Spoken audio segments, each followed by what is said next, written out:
Tama yun. Except, meron pang mas maganda pa sa exercise. Exercise.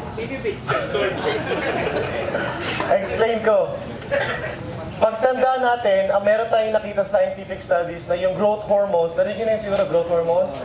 Habang bata tayo, ang taas ng growth hormones natin. Sobrang taas. Yan yung puberty. Parang ang bilis natin mag-growth spurt. So mataas yung growth hormones natin. Habang tumatanda tayo, bumababa yung levels of growth hormones sa katawan. Okay? So habang tumatanda, pababa ng pababa. Habang bumababa yung level ng growth hormones, yung symptoms ng aging, lumalabas na lumalabas. So yung mga medyo bata yung itsura na age 40, katulad ni Shin, di ba? Mukha pang bata. Yung growth hormone siya, hindi kasing bilis ng iba sa atin, bumaba. Yun. So medyo marami-rami pang growth hormone si Shin. Pero siguro sa face, marami. Sa ibang parts, medyo.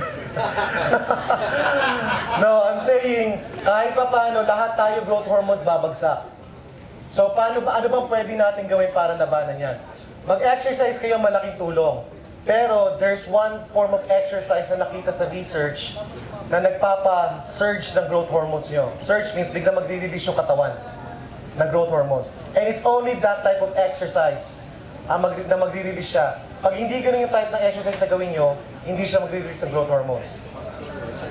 Nakarinig na ba kayo ng growth hormones sa binibenta na produkto?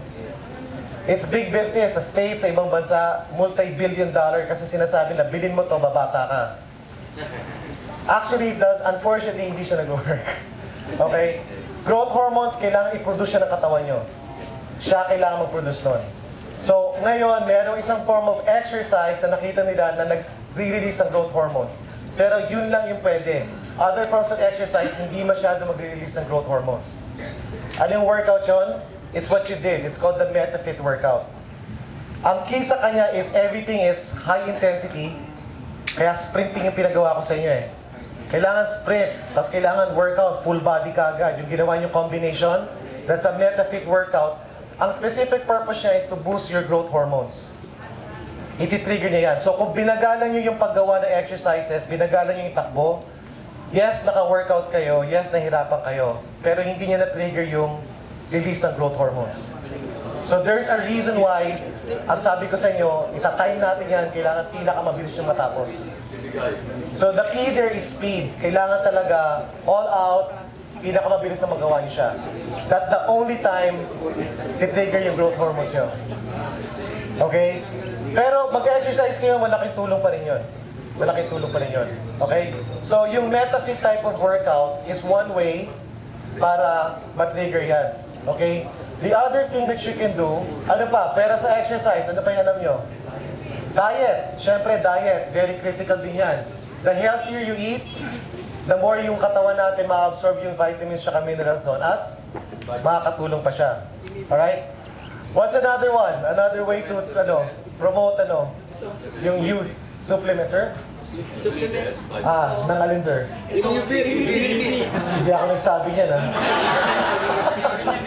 Good, man. No, yung Immuvit naman is vitamin supplementation. Immuvit, hindi ako nagjo-joke.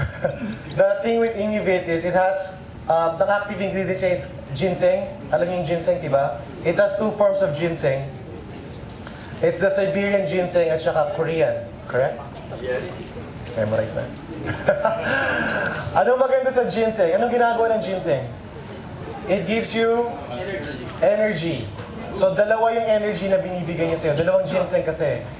Plus, it has CoQ10. Narinig niyo yung CoQ10? Para saan ang CoQ10? Antioxidant siya. Tama ba ako, sir? Tama ba ako? Tinatanong ko, check ko lang kung pasado hindi.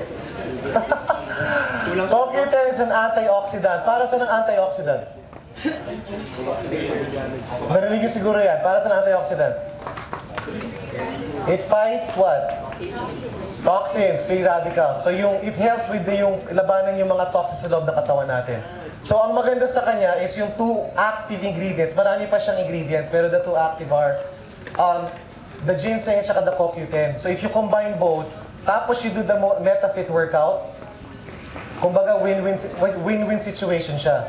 Kasi if you take the Immuvit vitamin before you do the workout, meron kayong energy, And at the same time, with the workout that you did, the CoQ10 will help fight the free radicals na nasa katawan nyo.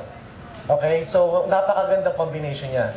So, if you actually may isa pang kailangan kayo gawin eh, lifestyle change. Diba? Kailangan baguhin natin yung lifestyle. That means kung nagsisigarilyo kayo, party kayo ng party, puro lechon, pag puro kain kayo, baka bumagsak kayo sa bahay ni sa biggest loser house. Okay? So anyway, cyclists, all we want to share with you today is, number one, there is a way to fight somatopause. There is a way. It actually works. Number one is lifestyle change. Number two is to do the MetaFit workout. Number three is supplement yourself with multivitamins. Ano klaseng multivitamin pala yun? Immune. Oh, okay. Thank you.